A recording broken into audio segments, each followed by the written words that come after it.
கவனித்தால் பழம் பருதி தன்னை வண்ணமாய் கதிரோன் வந்து வளர்ப்பமாய்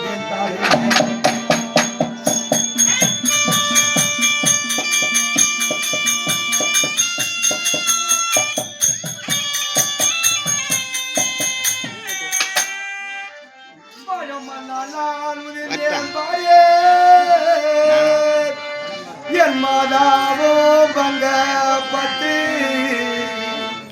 என் தானை பெட்டியில் வைத்து அவன் எகிட செய்தான்.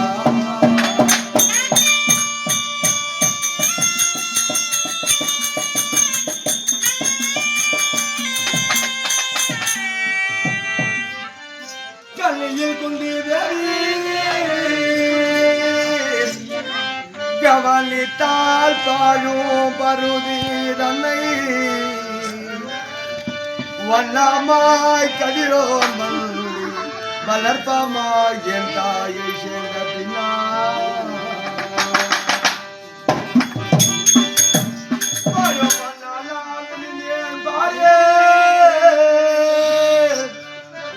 என் மாதாவோ பட்டு உள்ளே வந்து ரோட்டு பார்த்தேன் எந்தானை பெட்டியில் வைத்து அவன் எகிட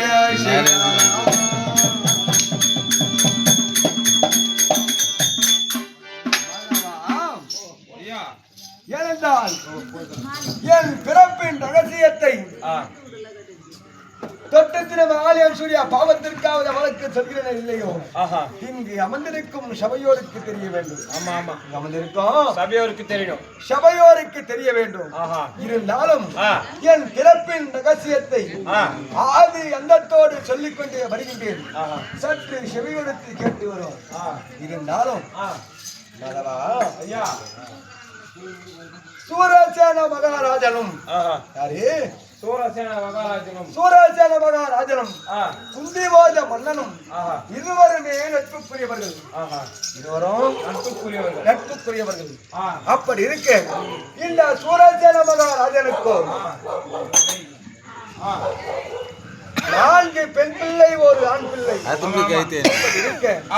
இந்த குந்தர நாட்டை ஆளுகின்ற குந்திவோஜ மன்னனுக்கு பிள்ளை செல்வமே கிடையாது. பிள்ளை செல்வம் கிடையாது, பிள்ளை செல்வமே கிடையாது. அப்படி இருக்கு இந்த குந்தர நாட்டை ஆளுகின்ற குந்திவோஜ மன்னனுக்கு இந்த குந்திவோஜ அதாவது குந்தர நாட்டை ஆளுகின்ற மக்கள் அனைவருமே சென்று நீங்கள் மாண்டவர்கள் இந்த ஆட்சி விடத்தில் அமர்ந்து ஆட்சி செய்வதற்கு ஒரு வாரிசில்லை என்று மக்கள் அனைவரும் முறையிட இதை பார்த்தாராம் குந்திபோஜ மன்னன். நாம் மாண்டவர்கள் நம் நாட்டை ஆள்வதற்கு ஒரு வாரிசில்லையே, இருந்தாலும் நான் நண்பனாகிய சூரசேன மகாராஜனிடத்திலே ஒரு பிள்ளையை தானமாக பெற்றுக்கொண்டு வந்து அந்த குழந்தைக்கு மணிமகுட சூட்டி நம் மாண்ட பிறகு நம் நாட்டை ஆள்வதற்கு ஒரு வாரிசு என்று இந்த உலகோர் அறிவும் முன்னதாக அனைவருமே அறிக்கை செய்ய வேண்டும் என்று மனதில் எண்ணிக்கொண்டு சென்றாரா நண்பனிடத்திலே.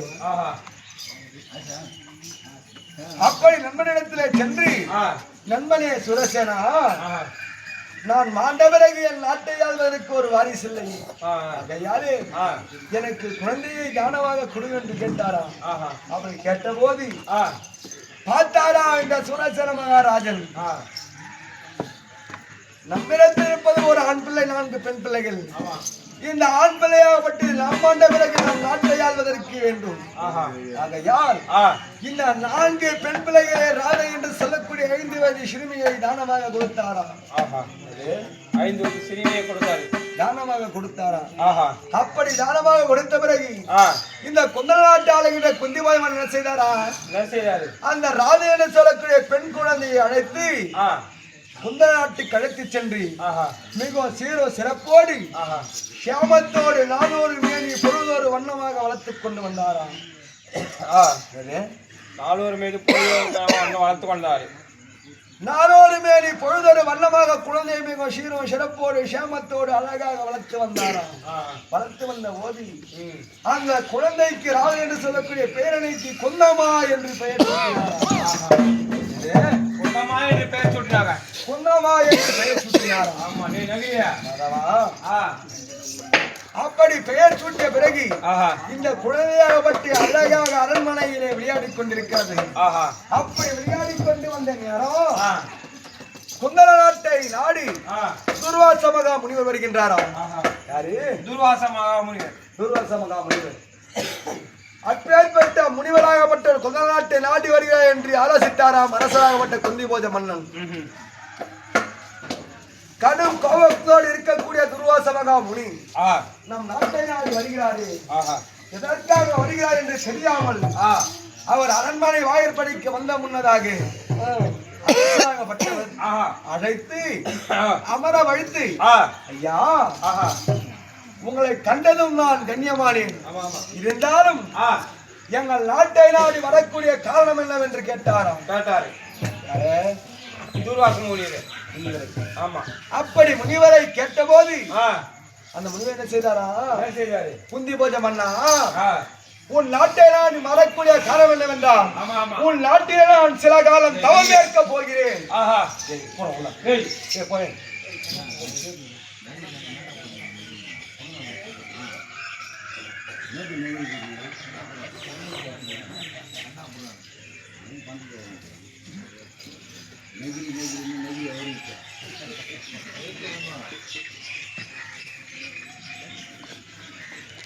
உன் நாட்டிலே நான் சில காலம் தவம் ஏற்க போகிறேன் என்று சொன்ன உடனே, ஐயா என் நாட்டில் தவம் ஏற்க போகிறீர்கள் என்றால் உங்களுக்கு என்னையா தேவை என்று கேட்ட போது எனக்கு பணிவுடைக்கு ஒரு ஆள் தேவை என்று கேட்டார் துர்வாசமாக. அதை கேட்ட போது ஆலோசித்தாராம் குந்திபோஜ மன்னன், நம் நாட்டிற்கு கூடிய மக்களை யாராகிலும் அனுப்பி வைத்தால் அந்நபர்கள் இன்னொருடைய சாபத்துக்கு தான் ஆளாகி விடுவார்கள். அப்படி சாபத்துக்கு ஆளாகிய போது அந்த மக்கள் நம்மிடத்தில் வந்து முறையிட்டால் அந்த பாவமாகப்பட்டது நாம் 7 தலைமுறையும் பாதிக்கும் என்று மனதில் எடுத்துக் கொண்டு, ஐயா இந்த ஊர் மக்களை யாரும் நான் துன்புறுத்த முடியாது, உங்களுக்கு பணிவிடைக்காக என் மகளாகப்பட்ட குந்தாமாவை அனுப்பி வைக்கிறேன் என்று சொன்னாராம். அப்படி சொன்ன பிறகு குந்தாமாவை அழைத்து, இந்த துர்வாச மகா முனிவரோ கடும் கோபம் கொண்டவர், அவரிடத்தில் காலை மாலை வேலை தவறாமல் அவர் பூஜைக்கு அமரும் முன்னதாக அந்த பணிவடைக்கு சிஸ்டமாக ஆள் தேவை. அதற்காக உன்னை அனுப்பி வைக்கின்றேன். அவருக்கு குறையில்லாமல் பார்த்துக் கொள்ள வேண்டியது உன் பொறுப்பு என்று சொல்லி குந்தமாவை அனுப்பி வைத்தாரா. அப்படி அனுப்பி வைத்த போது காலகத்திலே தவம் ஏற்கும் போது இந்த குந்தமான சொல்ல பெண் பண்ண என்ன செய்தா, காலை மாலை இரு வேலை தவறாமல் பூஜை புரஸ்காரங்களோடு நெய்வேலியங்களுக்கு தேவையோடு அந்த பூஜை பொருட்கள் அனைத்துமே தயார் நிலையில் இருக்கிறதா. அப்படி அந்த முனிவர் அமரும் காலம் முன்னதாக அனைத்துமே தயாராக இருக்குமா. அப்படி சில காலம் தவமாகப்பட்டது நடந்து கொண்டு வரும் பொழுது இந்த குந்தமாவு 5 வயது சிறுமி, இது 9 வயது சிறுமியாகும் காலம் வந்து விட்டதா. அப்படி வந்த பிறகு ஒருவேளை இது கண்ணை பருவம் நீங்க மங்கை பருவம் அடைய காலம் வந்து விட்டால் நம் தவத்திற்கு ஏதாவது வில்லம் ஏற்பட்டு விடும் என்று சொல்லி ஆலோசித்தாராம் துர்வாச மகாமுனி. அப்படி அந்த குந்தமாவை அழைத்து, குந்தம்மா, என்னிடத்தில் யாராகிலும் பணிவிடை வேலைக்கு வந்தால் என்னிடத்தில் சாபத்தை மட்டுமே பெற்றுக் கொண்டு சென்றார்கள். இருந்தாலும் நீ ஒருவர் மட்டும்தான் எனக்கு எந்த ஒரு என்னிடத்தில் சாபத்தை பெறாமல் நன்மையோடு ஆசையை பெற்றார். இருந்தாலும் உன் பணிவுடை காலம் முடிந்தது. கிரகம் என்று சொல்லக்கூடிய இல்லத்துக்கு திரும்பும் நேரம் வந்து விட்டது. உனக்கு யாது வரம் வேண்டும் என்று கேட்டாராம். யாது வரம் வேண்டும் கேட்டாரு. யாது வரம் வேண்டும் என்று கேட்ட போது 9 வயது சிறுமி, பரம் கேட்க தெரியாது. ஆகையாலே உங்கள் சித்தமே என் பாக்கியம், என் தந்தை சொன்ன வார்த்தைக்கு சிறமேற்கொண்டு உங்களிடத்தில் பணிவிடைக்கு வந்திருக்கின்றேன். பணிவிடை காலம் முடிந்தது. நானோ கிரகம் பெறும் நேரத்தில் மகமதி எனக்கு கேட்க தெரியாது. நீங்கள் என்ன சொன்னாலும் சரி என்று சொன்ன போது பார்த்தாரா துர்வாச மகா முனிவர் தன் சிருஷ்டியிலே ஆலோசித்து ஒருவேளை இந்த பெண் குழந்தைக்கு திருமணம் நடந்தால் பிள்ளை செல்வமே கிடையாது என்று மனதில் எண்ணிக்கொண்டு 5 மந்திரங்களை உபசித்தாராம். எனவே 5 மந்திர கற்களை உபசித்தாராம். என்னென்ன மந்திரம்? என்ன தெரியும்?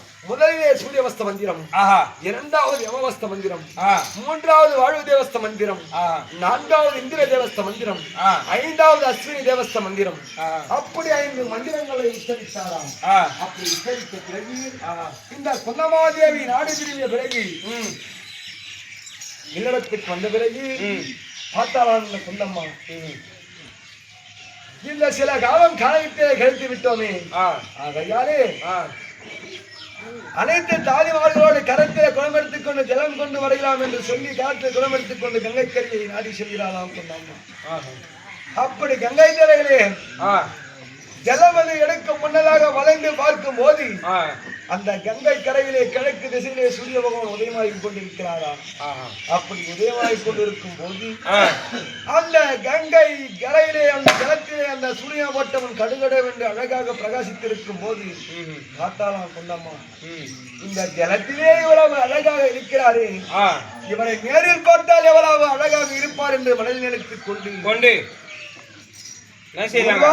முனிவர் சொன்ன மந்திரம், இந்த மந்திரத்தை உச்சரித்தால் சூரிய பகவான் வருவாரா. அப்படி வந்தால் அவரை நேரிலேயாவது கண்டு அவருடைய அழகை ரசிக்க வேண்டும் என்று மனதில் நினைத்துக் கொண்டு இந்த குந்தம்மா என்ன செய்தாங்க, அந்த துர்வாச பகவான் சொன்ன மந்திரத்தை உச்சரித்தால் கங்கை கரையிலே. அப்படி கங்கை கரையில உச்சரித்த பிறகு பார்த்தாராம் சூரிய பகவான் துர்வாச மகாமுனிவர் சொன்ன மந்திரம்.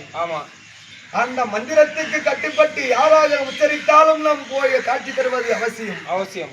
அப்படி காட்சி தராவிட்டால் அண்ணனுடைய சாபத்துக்கு ஆளாகி விடுவோம் என்று சொல்லி கடுகடவென்று சூரிய பகவான் கங்கை கரையிலே பிரசன்னமானாராம்.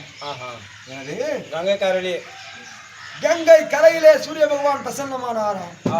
அப்படி அந்த குந்தமா தேவி கங்கை கரையில் பார்ப்பதை போல அவர் நேரில் பார்ப்பதற்கு மிகவும் அழகாக இருக்கிறார் என்று அழகை ரசித்துக் கொண்டிருக்கிறாராம். அழகை ரசிக்கும் போது பார்த்தாராம் சூரிய பகவான், குந்தம்மா, துர்வாசர் சொன்ன மந்திரம், அந்த மந்திரத்தை உச்சரித்ததால் இந்த கங்கை கரையிலே உனக்கு காட்சியளித்தேன், உனக்கு யாது வர வேண்டும் என்று கேட்டாராம். அப்போது இந்த குழந்தை வரம் கேட்க தெரியல. அப்போதும் கேட்க தெரியல, இந்த குழந்தைக்கு வரம் கேட்க தெரியல.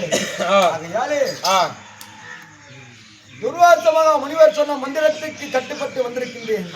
இந்த வேலை உனக்கு வரம் கேட்க தெரியாவிட்டால் உன்னிடத்தில் நான் சேர வேண்டும் என்று கேட்டாராம்.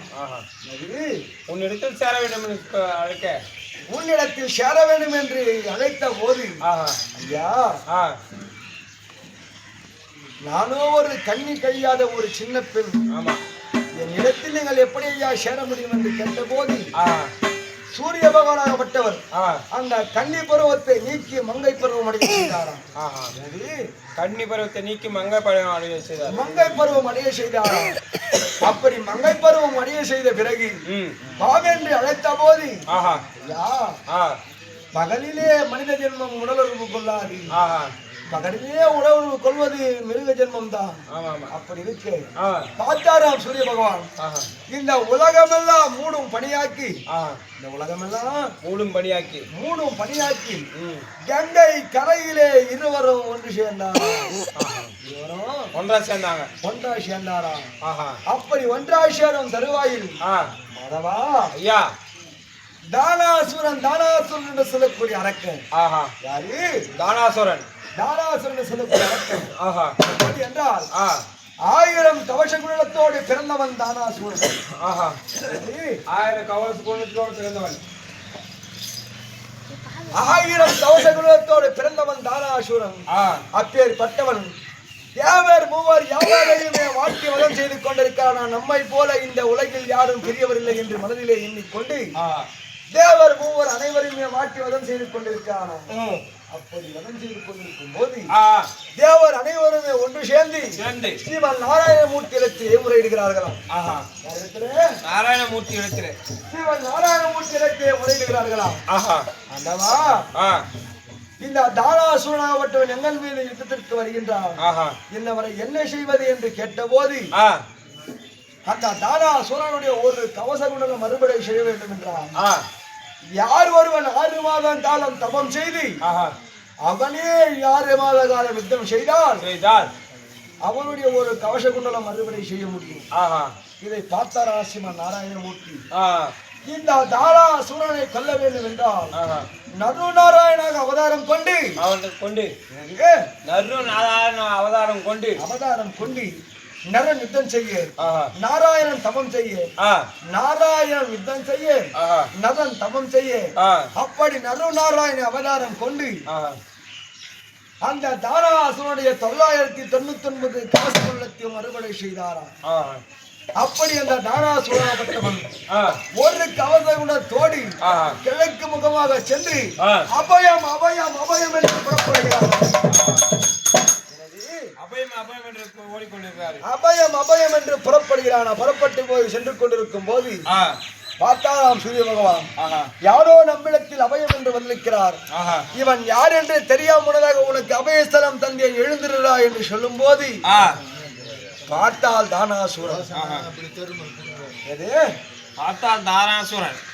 தானாசுரன் ஆமா என்ன யார் துரத்தி வருகிறார் என்று திரும்பி பார்க்கும் போது ஸ்ரீமான் நாராயணமூர்த்தி நருநாராயண அவதாரம் கொண்டு இந்த தானாசுரனை துரத்தி கொண்டு வருகிறாராம். இவன் யார் என்று தெரியாமதாக உனக்கு அபயஸ்தலம் தந்துவிட்டோமே அந்த தானாசுரனை நெல்லி கனியாக்கி உள்ளங்கையிலே வைத்து விழுங்கி விட்டாராம்.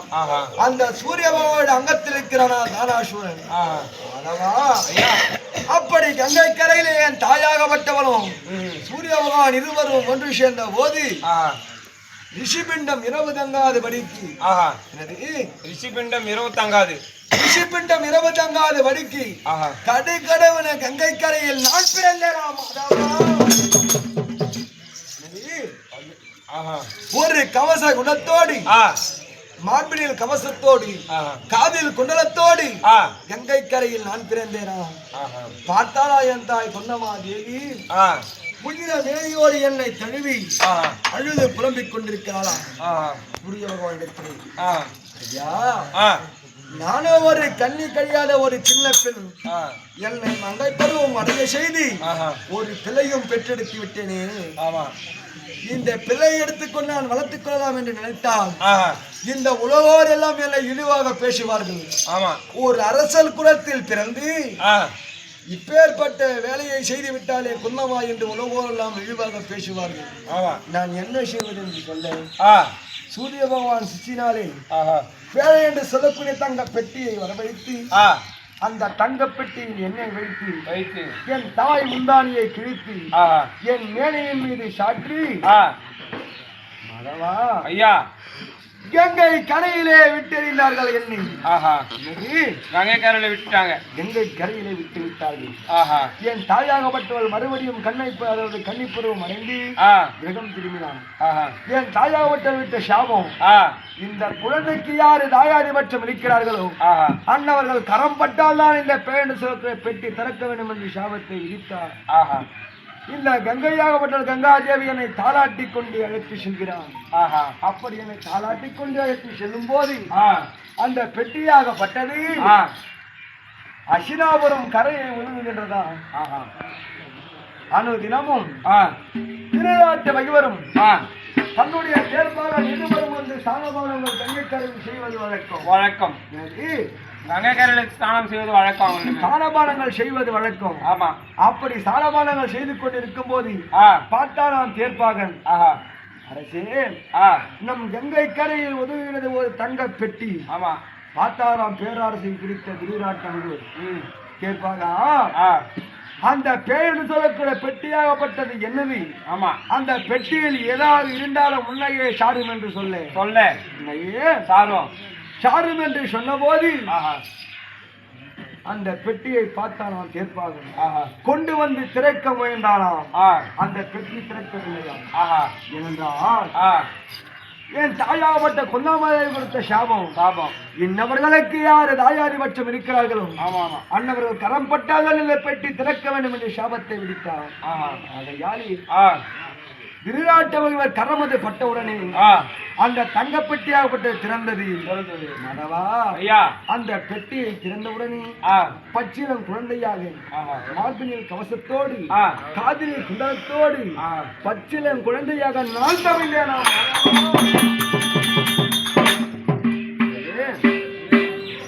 அந்த பெட்டியில் நீங்க இருக்கீங்க. பச்சிலம் குழந்தையாக பெட்டியில் தவழ்ந்து கொண்டிருந்தேனா. பார்த்தாராம் திருநாட்டவர் கேட்பாக அழைத்து கேட்பாரா இந்த குழந்தையை நீ எடுத்து வளர்த்துக்கொள். இந்த பெட்டியை அரண்மனையில் சேர்த்து என்று சொல்ல நாளொரு மேனி பொழுதோடு வண்ணமாக இந்த தேர்ப்பாக என்னை வளர்த்துக் கொண்டு வந்தான். அப்படி வளர்த்துக் கொண்டு வந்த தருவாயில் ஒரு நாள் தினத்திலே இந்த திருநாட்டு வைவர் தேர்ப்பாகனை அழைத்து தேர்ப்பாகா கங்கை கரையில் நாம் சாணபானங்கள் செய்யும் போது நமக்கு கிடைத்ததே ஒரு குழந்தை. அந்த குழந்தை எப்படி இருக்கிறது எனக்கு இரு விழி தெரியவில்லை என்றாலும் அந்த குழந்தையை அழைத்து வந்தால் கல்வியாவது பார்த்துக் கொள்கிறேன் என்று சொல்ல தேர்ப்பாகன் ஒரு வார்த்தை சொல்லாமல் என்னை அழகாக அழைத்து அசினாபுரம் அரண்மனைக்கு கொண்டு வந்தார். அப்படி அசியாபுரம் அரண்மனைக்கு கொண்டு வந்தவுடனே 4 கால்களை தவிழ்ந்து வருகின்ற அசியாபுரத்தின் அரண்மனையிலே அப்படி இருக்கும் போது இல்ல பேராசை பிடித்த திருநாட்ட வைவருக்கு கலைப்புழு என்று சொல்லக்கூடிய சாபம் கலைப்புழு என்று சொல்லக்கூடிய ஒரு சாபம் அந்த சாபமாகப்பட்டது என்ன செய்யும் என்றால் ஒரு மனிதனாகப்பட்டவன் சீராக உணவை அருந்த வேண்டும் என்றால் எத்தனை கைப்பிடி சாதம் இருந்தா போதும். ஒரு 16 கைப்பிடி 16 கைப்பிடி சாதம் இருந்தா போதும். அப்படி இருக்க 16 வெங்கல கிண்ணத்தை பரப்பி அந்த வெங்கல கிண்ணத்திலே ஒரு கைப்பிடி சாதம் எடுத்து உண்மையானால் அந்த கிண்ணத்திற்குரிய சாதம் எல்லாம் புழுவாக மாறிவிடும். அப்பேற்பட்ட சாபம். அந்த சாபத்தினாலே 3 இருந்த திருநாட்டு வைவர் அந்த வேளையிலே 16 வெங்கல கிண்ணத்தை பரப்பி உணவாகப்பட்டு உட்கொண்டிருக்கும் போது 4 கால்களிலே தவிழ்ந்து அவர் உணவு உட்கொள்ளக்கூடிய அந்த வெங்கல கிண்ணத்தில் கரமது பட்டவுடனே அவர் எடுத்து உள்ள உணவு பிறகு இந்த உணவெல்லாம் புழுவாக மாறவில்லையா, உணவாகவே இருந்ததா. இதை ஆச்சரியமா பார்த்து திருநாட்டு வைவர் என்ன செய்தாரா, எனக்கு கலைப்பு என்று சொல்லக்கூடிய சாபத்தை நீக்கியதாலே இன்று முதல் இவன் கர்ணன் கலைப்புழு நீக்கிய கர்ணா என்று பெயரிட்டார். கலைப்புழு நீக்கிய கர்ணன் என்று பெயர் சூட்டி என்னை சீராக வளர்த்து வந்தவன் திருநாட்டு வைவர். அப்படி இருக்கு கண்ணே பொன்னாரா